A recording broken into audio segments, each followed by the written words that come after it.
দুর্নীতি দুর্নীতি দুর্নীতি দুর্নীতি মুক্ত বাংলাদেশ গড়ি, দুর্নীতি মুক্ত বাংলাদেশ গড়ি। ফারুক, হ্যাঁ, তুই এত দুর্নীতি পিছনে কে লাগলি বুঝলাম না কিছু। দুর্নীতির পিছনে লাগি নাই, দুর্নীতি বাংলাদেশের পিছনে লাগছে। আরে ফারুক, দুর্নীতি তো আমাদের বাংলাদেশের একটা নৈতিক স্বভাব। তো দুর্নীতি নিয়ে হয়েছেটা কি, তোর এত মাথা গরম সমস্যাটা কি আমার একটু বোঝায় কত।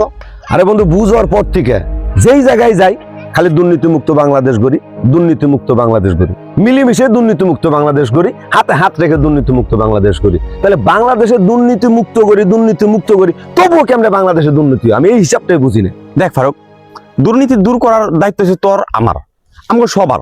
হ্যাঁ, এখন দুর্নীতি যদি আমরাই সবাই মিলে করি তো দুর্নীতি দূর হইব কেমনে ক একবার। আরে বেটা, দুর্নীতি আমরা কেমনে করি? হ্যাঁ, যদি জিজ্ঞেস করি তুই দুর্নীতি করস, তুই তো কাজ না আমি দুর্নীতি করি না।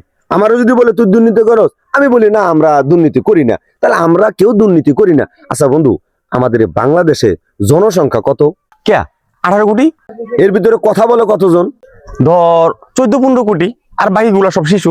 এই 14-15 কোটি মানুষরে যদি প্রশ্ন করা হয় দুর্নীতিটা করে কে, এরা প্রত্যেকজনে বলবে আমি দুর্নীতি করি না, ও দুর্নীতি করে না, দুর্নীতি কেউ করে না। বন্ধু, এই জায়গায় আমার মনে একটা খটকা আছে। খটকা? আসলে খটকাটা কি একটু ভেঙে কত। খটকাটা হইলো, ধর এই 18 কোটি আদমশুমারি গুনছে যে বাংলাদেশে 18 কোটি জনগণ আছে।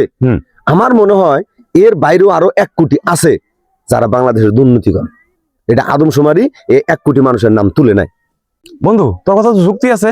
তাহলে দুর্নীতি শেষ কেমনে হইব?